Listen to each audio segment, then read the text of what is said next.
أعوذ بالله من الشيطان الرجيم ظهر الفساد في البر والبحر بما كسبت أيدي الناس ليذيقهم بعد الذي عملوا لعلهم يرجعون۔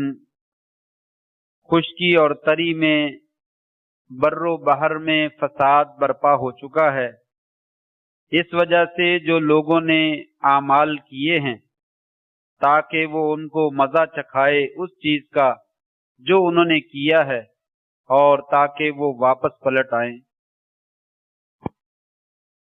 نہایت ہی عزت کے لائق سامعین محترم، بزرگوں، دوستوں، معززات ماؤں، بہنوں اور بیٹیوں،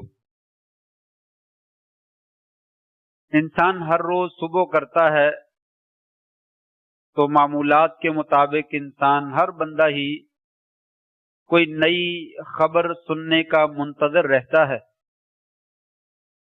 کبھی اخبار کا سہارا لیتا ہے اور کبھی فیس بک اور واٹس ایپ اور ٹویٹر کے ذریعے سے نت نئی اور جدید خبریں جو ہے وہ سننے کا منتظر رہتا ہے، اور ہمارا میڈیا بھی ہمیں تازہ بتازہ اور نئی جدید خبروں سے ہمیں محروم نہیں کرتا ہے۔ ہمیں آئے دن کوئی نہ کوئی ایسی خبر ضرور ملتی رہتی ہے جس میں جنسی تشدد جو ہے وہ موجود ہوتا ہے، خواتین کا اور عورتوں کا استحصال جو ہے وہ کیا جاتا ہے، ان کی آبرو ریزی کے واقعات جو ہے اخبارات کی، جرائد کی اور میڈیا کی جو ہے وہ زینت بنتے رہتے ہیں۔ اس میں کوئی شک نہیں کہ بنت حوا اللہ تبارک و تعالی نے انسانوں کے لیے ایک مقدس رشتہ جو ہے اس کے ساتھ قائم کیا ہے اور اسے بہت زیادہ احترام دیا ہے اور تقدس دیا ہے اور اس کی عزت کی حفاظت کا حکم دیا ہے، اور ہر طرح کے ایسے معاملات جن کے ذریعے سے اس کی عزت پر حرف آتا ہے اس کی طرف رہنمائی کی ہے اور ان سے بچنے کا حکم دیا ہے۔ لیکن افسوس کے ساتھ کہنا پڑتا ہے کہ ہمیں پاکستان، اسلامی جمہوریہ پاکستان ایسے ملک میں رہتے ہوئے بھی ہر روز کوئی نہ کوئی ایسی خبر ملتی ہے جس سے جگر جو ہے، دل جو ہے وہ زخمی ہو جاتا ہے اور دل خون کے آنسو جو ہے وہ روتا ہے کہ ہم کس معاشرے میں رہ رہے ہیں، ہم کہاں جو ہے وہ جی رہے ہیں، کیا ہمارا دنیا میں موجود رہنا یہ زیادہ بہتر ہے یا زیر زمین چلے جانا جو ہے یہ زیادہ بہتر ہے؟ ان واقعات کا جو ہے وہ سبب کیا ہے؟ آئے دن مسلمانوں کے ملکوں میں بالخصوص اور پوری دنیا میں بالعموم کوئی بھی خطہ اور کوئی بھی قطعہ زمین کا جو ہے وہ خالی نہیں ہے جہاں پہ عورتوں کی عزت کے ساتھ جو ہے وہ کھیل نہیں کھیلا جاتا اور عورتوں کا اور خواتین کا استحصال نہیں کیا جاتا۔ لیکن بحیثیت مسلمان ہونے کے ہم مسلم ملک میں رہتے ہیں اور یہاں پہ ایسے واقعات جب سننے کو ملتے ہیں تو انسان شدید پریشان ہوتا ہے۔ آخر اس کے اسباب کیا ہے اور ان اسباب کا علاج کیا ہے، ان کا تدارک کیسے کیا جائے؟ آئیے آج کے خطبہ جمعہ میں ایسی ہی چند باتوں کی طرف جو ہے میں اللہ کی توفیق سے اشارہ کرنے کی کوشش کروں گا کہ یہ واقعات کیوں رونما ہوتے ہیں، آخر ان کا سبب ہے کیا، اور پھر وہ سبب جو ہے اس کا علاج کیا ہے۔ اگر ہمارے اختیار میں کوئی چیز ہے تو ہمیں وہ ضرور کام کرنا چاہیے جس کے ذریعے سے ہم عالمی سطح پر تو نہ صحیح لیکن علاقائی سطح پہ، خاندانی سطح پہ، اپنے محلے کی سطح پہ کسی نہ کسی حد تک جو ہے وہ ایسے جرائم کی جو ہے وہ روک تھام جو ہے وہ کرنے میں معید اور مددگار جو ہے وہ ثابت ہو سکے۔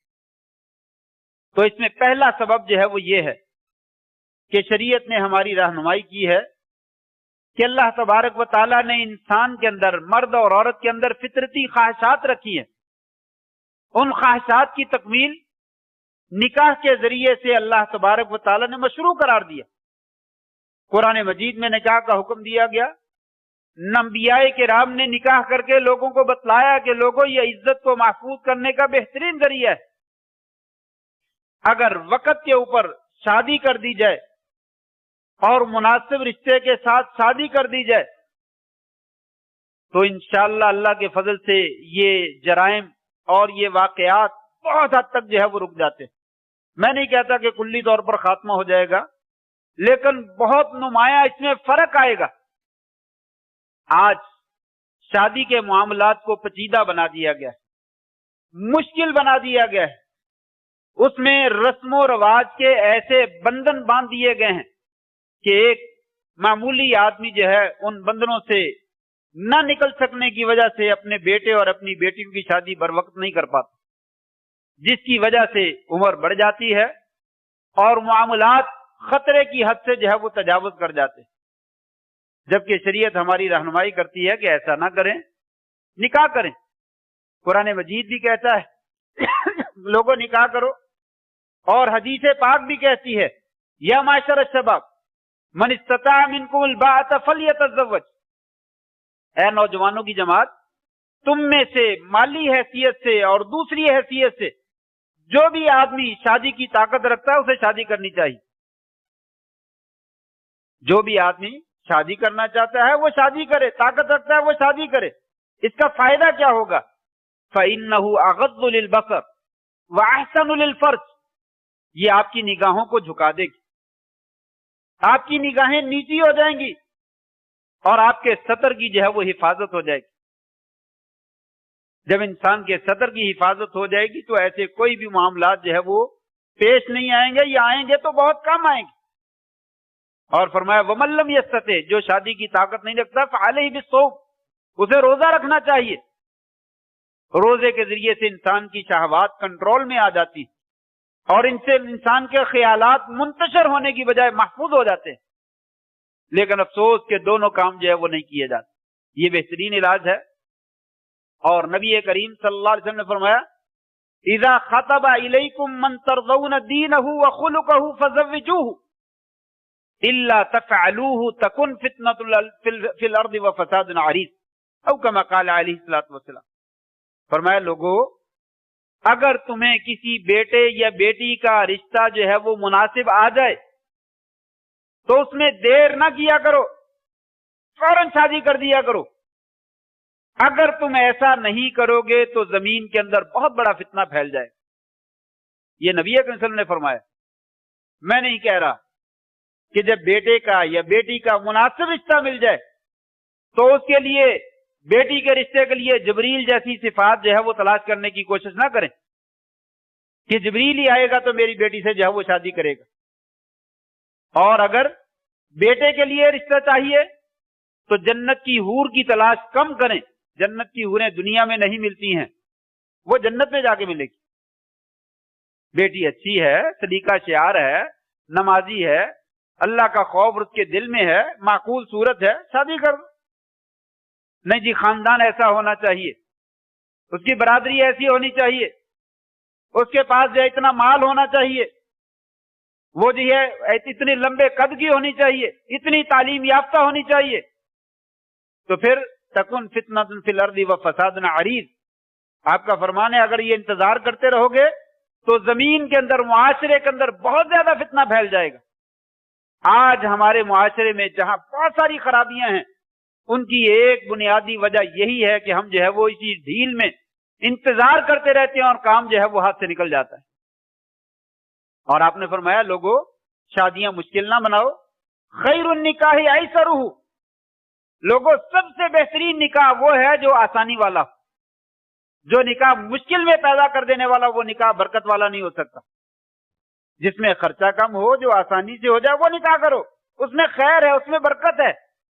لیکن افسوس کہ آج بیٹی کا رشتہ کرنا ہے تو پہلے کہا جاتا ہے 500 بندے کی بارات آئے گی، 400 نہیں آ سکتی، 450 نہیں آ سکتی، وہ کہتا کچھ کم کر لو یار، غریب آدمی۔ نہیں جی نہیں، اور جو مرضی آپ کر لیں، بارات اتنی آنی ہے، کھانا اچھا کھانا ہے ہم نے۔ بارات کا بعض لوگ جو ہے افراط اور تفریط کا شکار ہو، کہتے بارات کا تصور ہی نہیں بارات کا تصور تو ہے، بیٹی کو بیانے جانا تو کیسے لے کے جانا بغیر بارات کے؟ وہ ایک بندہ لے کر جائیں، 2 بندہ لے کر جائیں، 3 لے کر جائیں، کچھ تو جانا ہی ہوگا نا۔ لیکن یہ تصور جو موجودہ معاشرے میں پایا جاتا ہے یہ غلط ہے۔ اس نے شادی کو مشکل کر دیا ہے اور لوگوں کی زندگی کو اجیرن بنا دیا ہے۔ آپ نے فرمایا خیر النکاح ایسر، بہترین نکاح وہ ہے جو آسانی والا ہو۔ اور آپ نے ساتھ یہ بھی فرمایا لوگوں، مرد کو بہت زیادہ مالدار ہونے کی ضرورت نہیں شادی کے لیے، جو معقول اس کے پاس مال موجود ہے ٹھیک ہے، اللہ تبارک و تعالیٰ تمہیں رزق دے گا، یکن فقراء یغنہم اللہ، اگر وہ فقیر ہوں گے تو اللہ اپنی ذات سے خود فضل کر کے ان کو غنی کر دے گا۔ یہ شادی کے بارے میں کہا۔ ایک عورت نبی صلی اللہ علیہ وسلم کے پاس آ گئی اور آ کر کہنے لگی یا رسول اللہ انی وہبت نفسی لکا، میں نے اپنا آپ کے حوالے کر دیا، آپ کو ہبہ کر دیا۔ آپ نے ایک نظر اٹھا کر اس عورت کو دیکھا، پھر نظر جھکا لی، آپ خاموشی سے بیٹھ گئے، گویا کہ عورت پہ کوئی رغبت نہ تھی۔ صحابہ میں سے ایک آدمی بولا یا رسول اللہ اگر آپ نے شادی نہیں کرنی تو میری شادی کر۔ آپ نے فوراً پوچھا ما عندک، تیرے پاس ہے کیا؟ وہ کہنے لگا ما عندی شیء، کوئی پیسہ نہیں سوائے میری ایک چادر کے۔ لوگوں یہ بھی احادیث ہیں، یہ بھی دین ہے ہمارا، اس کو اختیار کرنے میں خیر ہی خیر ہے اور برکت ہی برکت ہے۔ کہا یہ میری ایک چادر ہے، آپ نے فرمایا تیری چادر کو کیا کرے گی؟ اگر تو چادر اپنی باندھے رکھے گا تو اس کو کوئی فائدہ نہیں، اگر تو اس کو دے دے گا تو کیا کرے گا؟ آدھی آدھی کر دے گا، نہ اس کے کام آئے گی نہ تیرے کام آئے گی، اس سے کیا فائدہ؟ جاؤ جا کر کوئی تلاش کرو کوئی چیز۔ وہ گھر گیا، واپس آیا، کہنے لگا یا رسول اللہ کوئی چیز نہیں۔ کہا التمس ولو خاتما من حدید، جاؤ جا کر ساتھ تلاش کرو، چاہے لوہے کا ایک چھلا انگلی پہ پہننے والا، ایک انگوٹھی لوہے کی، وہی مل جائے تو وہ لے آؤ، 5 روپے کی، 10 روپے کی، 15 روپے کی، جو انگوٹھی ملتی ہے وہی لے آؤ۔ کہنے لگا یا رسول اللہ وہ بھی نہیں ملی۔ آپ نے فرمایا تجھے کچھ قرآن یاد ہے؟ کہنے لگا یا رسول اللہ فلاں فلاں سورت یاد۔ آپ نے فرمایا زوجتکھا بما معک من القرآن، جاؤ پھر جتنا قرآن تجھے یاد ہے اس کے عوض میں نے تجھے شادی کر دی اس کے ساتھ، وہ یہ اتنا قرآن تم اس کو جا کر سکھلا دو، یہ تیرا حق مہر بن جائے۔ چند صورتیں یاد کروا دینا یہ تیرا حق مہر ہے، جاؤ میں نے تیری شادی کر۔ یہ ہے برکت والا نکاح، یہ ہے ایسر النکاح، ہلکا آسان خیر والا نکاح، کچھ بھی نہیں ہے، اللہ تعالیٰ کے رسول صلی اللہ علیہ وسلم نے شادی کر دی اور اللہ نے برکت فرما دی، کوئی مسئلہ نہیں ہے۔ تو پہلا سبب یہی ہے کہ شادی اور بیاہ کے معاملات کو پیچیدہ بنا کر اس کے اندر رکاوٹیں کھڑی کر کے، ابھی بچہ تعلیم حاصل کر رہا ہے، ابھی بچی تعلیم حاصل کر رہی ہے، ابھی اس کے اسٹینڈرڈ کا نہیں مل رہا، اس کے معیار کا نہیں مل رہا، اس کے قد کا نہیں مل رہا، اتنی مالیت والا نہیں مل رہا، اتنا خوبصورت نہیں مل رہا، اتنی پیچیدگی پیدا کرتے چلے جاؤ اور بعد میں جب حالات خراب ہو جائے تو پھر رونا رو دوسروں کا کہ یہ دوسرے اسباب جو ہیں، دنیا جو ہے وہ ٹھیک نہیں ہے، معاملات جو ہے وہ ٹھیک نہیں ہے، حالات جو ہے وہ ٹھیک نہیں۔ ان حالات کو خراب کرنے میں ہمارا اپنا ہاتھ۔ دوسرا سبب معاشرے کے اندر نشہ آور اشیاء کا استعمال ہے، جو ایسے اندوہناک اور خطرناک واقعات کا جو ہے وہ سبب بنتا ہے۔ شراب پی جاتی ہے، نشہ کیا جاتا ہے، سگریٹ جو ہے وہ نشے والی استعمال کی جاتی ہے، نسوار یا بیڑا جو نشے والی چیزیں ہیں وہ استعمال کی جاتی ہیں، انجیکشن جو ہے وہ لگائے جاتے ہیں۔ جب انسان نشے کا عادی ہو جاتا ہے تو وہ اپنے حواس کھو بیٹھتا ہے، اپنی عقل جو ہے وہ گم کر بیٹھتا ہے، وہ اپنے اور پرائے کی تمیز ختم کر بیٹھتا ہے، اسے ماں بہن بیٹی اور پرائی عورت میں تمیز ختم ہو جاتی ہے، اور پھر جو وہ گل کھلاتا ہے وہ کسی سے مخفی نہیں ہے۔ اور افسوس کے ساتھ کہنا پڑتا ہے کہ اسلامی جمہوریہ پاکستان میں کہا جاتا ہے، سنا جاتا ہے کہ لوگوں کے پاس باقاعدہ شراب خریدنے کے، باقاعدہ شراب بیچنے کے پرمٹ موجود ہیں، لائسنس موجود ہیں، اس کے ذریعے سے وہ کاروبار کرتے ہیں۔ تو جب وہ ایسا کاروبار کریں گے ظاہر ہے لوگ پیئیں گے بھی، پلائیں گے بھی۔ جب یہ کام کریں گے، نشے کے اندر آ کر انسان جو ہے وہ غلط حرکتیں کرے گا، اس کا ذمہ دار کون ہے؟ جو لوگ اس چیزوں کو پروان چڑھانے والے، جو لوگ ان کی اجازت دینے والے ہیں، وہی ذمہ دار ہیں۔ پھر جو ہے وہ دوسروں کو رونا کے معاملات جو ہے وہ گڑبڑ ہو جاتے ہیں، خراب ہو جاتے ہیں۔ یہ بے سود ہے، پہلے اس کی جو ہے وہ روک تھام جو ہے وہ کی جائے۔ بڑے بڑے لوگ جو ہیں، نام لینے کی ضرورت نہیں ہے، سر عام جو ہے وہ شادی بیاہ کی محفلوں میں اور خوشی کی محفلوں میں یہ معاملہ جو ہے وہ چلتا ہے، کوئی پوچھنے والا نہیں ہے، کوئی بتانے والا نہیں، کوئی روکنے والا نہیں، تو اس کے نتیجے میں یہ واقعات پھر جو ہے وہ سرزد ہوتے ہیں. پھر ان کو رونا نہیں چاہیے، اس کو جا کر رونا چاہیے. جبکہ نبی کریم صلی اللہ علیہ وسلم کا فرمان ہے، لوگوں لعن رسول اللہ صلی اللہ علیہ وسلم الخمر وساقیہا وشاربہا.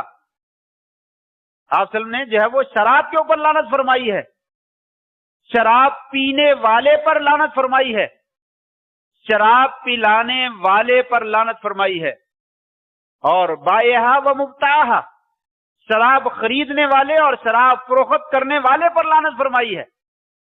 حاملہا والمحمولۃ الیہا، شراب اٹھانے والا اور جس کے لیے اٹھا کر کوئی شراب پیش کر رہا ہے، دونوں پہ لعنت فرمائی ہے. عاصرہا و معتصرہا، شراب بنانے والے پر بھی اور جس کے لیے شراب بنائی گئی ہے اس کے اوپر بھی لعنت فرمائی ہے. اور وآکل ثمنہا، اس کی قیمت اور پیسہ کھانے والے پر بھی لعنت فرمائی. اس قدر شدید وعید ہے کہ جو بندہ شراب کے اندر کسی ناحیے سے بھی شرکت کرتا ہے وہ سارے ملعون ہیں. جب انسان لعنتیوں والے کام کرے گا تو پھر خیر اور برکت کہاں سے آئے؟ ملعون لوگوں کا انسان جو ہے وہ عمل کرتا ہے اور سرے عام کرتا ہے، اسے کوئی پوچھتا نہیں ہے، کوئی روکنے والا نہیں ہے، تو پھر کیسے بچت ہو جائے گی؟ کیسے معاملات جو ہے وہ سنور سکتے ہیں؟ کل مسکر خمر، لوگوں ہر نشاور چیز جو ہے وہ شراب ہے. صرف شراب ایک مخصوص شے کا نام نہیں ہے. فرمایا کل مسکر خمر، ہر نشاور چیز. شراب کے اندر، یہ سگریٹ کے اندر اگر نشہ ہے تو یہ بھی خمر ہے، اگر کسی اور جوس کے اندر نشہ ہے تو وہ بھی جو ہے وہ شراب ہے، کسی کھانے والی چیز کے اندر جو ہے وہ نشہ پایا جاتا تو وہ بھی جو ہے وہ شراب ہے. فرمایا کل مسکر خمر، ہر نشہ دینے والی چیز جو ہے وہ شراب ہے. وکل مسکر حرام، ہر نشاور چیز جو ہے وہ حرام ہے. لہذا ان چیزوں کو روک تھام کرنی چاہیے. جو ادارے اس کام کے لیے مختص کیے گئے ہیں ان کو چاہیے کہ اپنی ذمہ داری کا ثبوت دیں اور ایسی چیزوں کو روکیں. اگر نہیں روکیں گے تو دنیا کے اندر، معاشرے کے اندر جو خرابی کا، تباہی کا، بربادی کا، فحاشی اور عریانی کا سیلاب آئے گا، اس کے آگے جو ہے وہ بند نہیں باندھا جا سکتا. دو سبب، اور دونوں کا علاج میں نے ذکر کر دیا. تیسرا سبب بہت بڑا سبب ہے. تیسرا سبب جو ہے وہ ہمارے میڈیا کا کردار ہے، اور میڈیا کے پیچھے بیٹھ کر میڈیا کو چلانے والے لوگ جو ہیں ان کا کردار. میڈیا کو سامان فراہم کرنے والے غلط قسم کی فلمیں جو بناتے ہیں اس کا نمایاں طور پر جو ہے وہ اس میں کردار ہے. اور بڑے بڑے طاقتور ملک، افراد نہیں، بندے نہیں، بڑے بڑے ملک جو ہے اس میں شامل ہیں، اور سالانہ ان کی تجارت کا اور ان کی پرافٹ کا اس کے اوپر دار و مدار ہے. میں نے ایک معلومات پڑھی ہیں، چند ایک معلومات اس کے بارے میں پڑھی. لکھا ہے کہ 1 سیکنڈ کی ویڈیو، 1 سیکنڈ کی ویڈیو جو ہے وہ $3 لاکھ اس کے اوپر خرچ آتا ہے. $3 لاکھ خرچ آتا ہے اس کو بنانے کے لیے. اور سن 2000 میں امریکہ تقریباً سالانہ جو ہے وہ $6 کروڑ اس میں سے کماتا تھا. اور اب تازہ معلومات کے مطابق تقریباً 37 کروڑ جو ہے وہ سالانہ اس کے اندر آمدن اور پرافٹ ہے. اور پوری دنیا میں جو کاروبار کیا جاتا ہے ان فلموں کے ذریعے سے وہ تقریباً کوئی 97 بلین کروڑ جو ہے، $97 بلین جو ہے، اس کے قریب جو ہے یہ پرافٹ ہے. اس گندے مواد سے جو ہے وہ کمایا جاتا ہے. کیا سمجھتے ہیں کہ ہمارے اخلاق کو تباہ و برباد کرنے کے لیے وہ لوگ سوئے ہوئے ہیں؟ ان چیزوں کے ذریعے سے اتنا پرافٹ وہ کماتے ہیں اور اتنا خرچ کرتے ہیں، اس کے ذریعے سے ہماری زندگیوں کو تباہ و برباد کیا جاتا ہے. باوجود اس کے کہ وہ ملک بناتے بھی ہیں اور نشر بھی کرتے ہیں. ان ملکوں میں بھی یہ تباہی آئی ہے. ان ملکوں نے بھی اس کے سامنے کچھ لوگوں نے بند باندھنے کی کوشش کی لیکن ناکام نظر آئے. کچھ حکومت کے کرندوں نے رکاوٹیں کھڑی کرنے کی کوشش کی لیکن ناکام ہو گئے.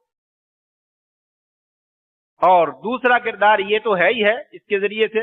دوسرا کردار ہمارے میڈیا کا ہے کہ ایسی فلمیں اور ایسے ڈرامے جو ہمارے معاشرے میں چلتے ہیں، یہ تو عام نہیں چلتی ہیں لیکن یہ ہے کہ جو ہمارے معاشرے میں چلتے ہیں وہ فلمیں اور ڈرامے جو ہم بھی دیکھتے ہیں، ہم میں سے اکثریت لوگ جو ہے وہ دیکھتے ہیں، مائیں بہنیں اور بیٹیاں دیکھتی ہیں، اکثر فیملی کے افراد اکٹھے بیٹھ کر جو ہے وہ دیکھتے ہیں، وہ انتہائی مخرب الاخلاق، ان کے اندر جو ہے وہ بغیرتی پائی جاتی ہے، بے حیائی پائی جاتی ہے، عریانی اور فحاشی پائی جاتی ہے، اور ان میں ایسے کریکٹر اور ایسے کردار ادا کیے جاتے ہیں جن کے ذریعے سے لوگوں کو اخلاق خراب کرنے کی جو ہے وہ دعوت دی جاتی ہے، اور ہم بڑے شوق سے دیکھتے ہیں، کوئی بات نہیں، پھر کیا، وہ ڈرامہ ہے جی، یہ فلم ہے جی، کوئی بات نہیں، کبھی فریشمنٹ ہو جانی چاہیے، کبھی کبھی انسان تھکا ہوا ہوتا ہے، انسان جو ہے وہ فریش ہو جاتا ہے، اتنی خشکی بھی اچھی نہیں، چلو ایک آدھ کبھی دیکھ لی تو کیا ہوا، ایک آدھ نے ہی انسان کی زندگی کا اور ایمان کا بیڑا غرق کر دیا تو کسے ملامت کریں گے؟ وہ ایک آدھ ہی تباہ و برباد کر دیتی۔ یہ میڈیا وہ خطرناک قسم کا پیچھے سے کردار ادا کرتا ہو، یا یہ معاشرتی فلمیں، ڈرامے، ان کے اندر بھی کوئی ایسی نصیحتیں نہیں ہیں، ان میں بھی کوئی ایسی عبرتیں نہیں ہیں، سوائے لوگوں کے اخلاقیات کو تباہ و برباد کرنے کے، وہ بھی تباہ و برباد کرتے، اور اس کے نتیجے میں جو ہے یہ فحاشی اور عریانی کا بازار جو ہے وہ گرم ہوتا ہے، تو ملامت کس کو کرنی؟ نہ کوئی میڈیا پہ روکنے والا ہے، نہ کوئی جو ہے وہ میڈیا چھوڑنے والا ہے۔ حکومت کے اداروں کا تو اپنا کام ہے کہ وہ ذمہ داری نپٹائیں اور جو ہے وہ ان چیزوں کو روکیں، جتنا بھی روک سکتے ہیں، نہیں روکتے، لیکن ہمارا کیا کردار ہے؟ میرا اور آپ کا جو ہے وہ کیا کردار ہے؟ والدین کا جو ہے وہ کیا کردار ہے؟ پہلے وی سی آر ہوتا تھا، بچے گھروں سے چوری، والدین کو پوچھے بغیر کسی دوست کے گھر میں، کسی کرائے کے مکان میں، کسی کرائے کی دکان میں وی سی آر لے جاتے اور وہاں پہ جا کر کوئی فلم چوری چھپے لگا کے دیکھ لیتے، پتہ چل جاتا تو تب بھی جوتے پڑتے۔ پھر جو ہے اس کے بعد یہ وی سی آر عام ہو گیا اور جگہ جگہ پہ اس کی نمائش ہونے لگی، اور پھر اس کے بعد یہ موبائل شریف آ گیا، اس نے آ کر جو ہے وہ لوگوں کے لیے تمام معاملات آسان کر دی۔ اب ہر بچہ کہتا ہے موبائل میری ضرورت ہے، ہر بیٹی کہتی ہے موبائل میری ضرورت ہے، اور والدین بھی سمجھتے ہیں موبائل ہمارے بچوں کی ضرورت ہے تو وہ فوراً لے کر دے دیتے، اور نیٹ کی بھی آزادی دے دی جاتی ہے کہ نیٹ بھی کھلا لے لیجئے۔ اس میں ہمارا رول ہے، ہمارا کردار، مرکزی کردار ہے، وہ ادا کرنا چاہیے۔ دیکھیے اس کے بغیر، اس کے اوپر 100% پابندی لگانا ممکن نہیں رہا، 100% موبائل کے اوپر پابندی لگانا ممکن نہیں رہا۔ اگر کوئی لگا سکتا ہے لگانی چاہیے، اگر کسی کا بس چلتا ہے تو لگانی چاہیے، اس کے بغیر گزارا ہو سکتا ہے تو کرنا چاہیے، تاکہ ہمارا مستقبل بچ سکے، ہماری زندگیاں بچ سکے، ہمارا ایمان بچ سکے۔ لیکن افسوس کے ساتھ کہنا پڑتا ہے کہ لوگ سمجھتے ہیں ایمان ہمارا کمزور ہے، نہیں بچ سکتے، مجبوری ہے۔ اگر مجبوری ہے تو بچے کو موبائل دیجئے، بچے کو لیپ ٹاپ لے کر دے دیجئے، لیکن اس کی نگرانی کیجئے، نیٹ دے دیجئے، اس کی نگرانی کیجئے، محدود وقت میں دیجئے، جتنا اس کا کام ہے اس کی نگرانی کیجئے، نہیں کر سکتے تو نہ دیجئے۔ کوئی ضرورت نہیں ہے ایسی تعلیم کی جو آپ کی بیٹی کی عزت کو تباہ و برباد کر دے۔ اس تعلیم کو لے کر کیا کرنا ہے انسان نے، جہاں پہ ماں، بہن، بیٹی کی عزت کو تار تار کر دیا جاتا ہے، اس کو بہانہ بنا کر کے یہ ہماری ضرورت ہے، لہذا بچوں کو جو ہے وہ لے کر دینا ہے۔ کیا فائدہ اس تعلیم، کیا کرنا ہے؟ پوچھئے ان کے والدین کو جا کر جن کی بیٹیوں کے ساتھ جو ہے وہ کوئی کھیل کھیلا گیا ہے کہ ان کی تعلیم کوئی کام آ رہی ہے؟ دنیا میں ان کی تعلیم ان کی عزت کا باعث بن رہی ہے؟ دنیا میں ان کی تعلیم ان کی رشتہ داری کے قائم ہونے کا ذریعہ بن رہی ہے؟ کچھ بھی نہیں، سب کچھ ختم ہو جاتا ہے، معاشرے میں سب کچھ ختم ہو جاتا ہے، تو کیا ایسی تعلیم کی ضرورت ہے؟ اس لیے میں نے کہا اگر کوئی روک سکتا ہے، والد والدہ روک سکتے ہیں تو اپنے بچوں کو روکیں کہ یہ ضرورت نہیں ہے، اس کے بغیر کام چلاؤ۔ لیکن اگر چلانا ہے، نہیں چلتا ہے، ضروری ہے، مجبوری ہے، تو پھر اس کی نگرانی کر لے کر دیں، نیٹ بھی لے کر دیں، موبائل بھی لے کر دیں، لیپ ٹاپ بھی لے کر دیں، اس کو محدود وقت میں استعمال کرنے دیں، بیٹا اتنے بجے سے لے کر اتنے بجے تک آپ نے استعمال کرنا، اور ہمارے سامنے رکھ کے چلانا، اپنے کمرے میں رہ کر نہیں چلانا، ادھر بیٹھو، سب کے سامنے بیٹھو، سامنے ٹیبل لگی ہو، سامنے نظر آ رہا ہو، ادھر دیکھیں اور دیکھ کر جو ہے وہ چلانے کی اجازت، پھر جو ہے وہ محفوظ ہو سکتے ہیں، نہیں تو کبھی ہم اس سے نہیں بچ سکتے، آئے دن کے واقعات سے ہم کبھی نہیں بچ سکتے۔ آنے والی نسلیں تو بعد میں پتا چلے گا موجودہ نسلیں جو ہے وہ خراب ہو گئی ہیں، تباہ و برباد ہو گئی، بگڑ گئی ہیں. آنے والے دنوں میں کیا بنے گا انسان تصور نہیں کر سکتا. میں نے بتلایا کہ آپ اندازہ لگائیں وہ دنیا والے کیا کرتے ہیں، 97 بلین ڈالر سالانہ اس کی مد میں، غیر اخلاقی فلموں کی مد میں کمائی کرتے ہیں. وہ اپنا کاروبار بند ہونے دیں گے؟ وہ کبھی بند نہیں ہونے دیں گے، اور نہیں ہونے دیتے. گورنمنٹ ان کا مقابلہ نہیں کر پاتی. تاجر ہیں، سرمایہ دار ہیں، اور انہوں نے معیشت کو کنٹرول میں لے رکھا ہے. لیکن ہمارا کردار تو ہے، ہم بحیثیت مسلمان، بحیثیت والدین، بحیثیت سرپرست یہ کردار ادا کر سکتے ہیں کہ بچوں کو لے کر دیں، لیکن محدود دائرے کے اندر ان کو جو ہے وہ استعمال کرنے کی اجازت دیں اور ان کی نگرانی کریں، تو اللہ کے فضل سے انشاءاللہ کافی حد تک جو ہے وہ اس میں بچت ہو سکتی ہے. بہرحال اس موضوع کے اوپر بہت بات کی جا سکتی ہے، لیکن میں بات کو آگے بڑھانا چاہتا ہوں. اس کے ساتھ ساتھ ان واقعات کے اندر اضافے کا جو باعث ہے اور خرابی کا باعث ہے وہ ہماری مخلوط تعلیم ہے، کو ایجوکیشن. جو ہماری مخلوط تعلیم ہے، مخلوط نوکریاں ہیں، مخلوط فنکشنز ہیں شادی اور بیاہ کے، جہاں مرد اور عورت اکٹھے آنے اور جانے کی اجازت ہے، اسکول اور کالج میں اکٹھے جانا، اکٹھے آنا، لڑکے اور لڑکیوں کا اکٹھے نکلنا، اکٹھے بیٹھنا، اکٹھے بیٹھ کر چائے پینا، پارٹی میں شرکت کرنا، کھانا کھانا. بیٹیوں کو اجازت دے دینا کہ تم جا سکتی ہو باہر، جب جاؤ، جانا چاہو چلی جاؤ، جب آنا چاہو آ جاؤ، کوئی مسئلہ نہیں ہے. ہماری بیٹی ایسی نہیں ہے، ہماری بیٹی بہت اچھی ہے، ہمارا بیٹا بہت اچھا ہے، اس کے اوپر کوئی انگلی نہیں اٹھا سکتا. نہیں، ایسا نہیں ہو سکتا. نبی کریم صلی اللہ علیہ وسلم نے فرمایا، بھائی ٹھہر میری بات سنو بیٹا، بات سنو. کہا یا رسول اللہ کیا بات ہے؟ کہا یہ میری بیوی صفیہ ہے. آپ کے ساتھ ایک عورت کھڑی تھی، قریب سے 2 صحابہ گزر گئے، آپ نے فرمایا یہ میری بیوی ہے. کہا یا رسول اللہ ہم آپ کے بارے میں کچھ تصور کر سکتے ہیں؟ کہا ان الشیطان یجری من ابن آدم کمجرى الدم، شیطان انسان کے رگوں میں ایسے چلتا ہے، ایسے دوڑتا ہے جیسے خون دوڑتا ہے. وہ دل کو گھمانے میں دیر نہیں لگاتا ہے. دنیا میں کوئی انسان فرشتہ نہیں ہے کہ وہ کہے کہ میں عورت کو دیکھتا ہوں تو مجھے کوئی خیال نہیں آتا. کوئی عورت ایسی نہیں ہے وہ مردوں کے ساتھ بیٹھتی ہو تو کہتی ہو مجھے کوئی خیال نہیں آتا. ممکن ہی نہیں ہے. اس لیے اپنی بیٹیوں کا اور اپنے بیٹوں کا تحفظ کیجئے. مخلوط تعلیم جو ہے اس سے بچائیے. انفرادی جہاں پہ تعلیم خواتین کی ہے وہاں پہ دلوائیں، جہاں پہ ٹیچر استانیہ ہے وہاں پہ تعلیم دلوائیں، جہاں پہ مرد حضرات تعلیم دیتے ہیں یا جہاں پہ مخلوق تعلیم دی جاتی ہے ان میں نہ دیں. اپنی شادیاں، اپنی خوشی کے فنکشن، عورتیں بن سور کر بے پرد ہو کر مردوں کے سامنے جائیں اور آپ کہیں کہ کسی کے دل میں کوئی خیال نہیں آتا، یہ سارے جبریل فرشتے ہیں. یہ کون سا خواب ہے؟ یہ کہاں کی باتیں آپ کرتے ہیں؟ ممکن ہی نہیں ہے کہ سارے معاملات انسان کر دے اور انسان کے کچھ ہو ہی نہ. یہ کیسے ہو سکتا ہے؟ اس کے اندر ہمارا کردار ہے. شریعت نے ہمیں رہنمائی کی، شریعت نے ہمیں شدید رہنمائی کی ہے. کون کون سی بات میں پیش کروں؟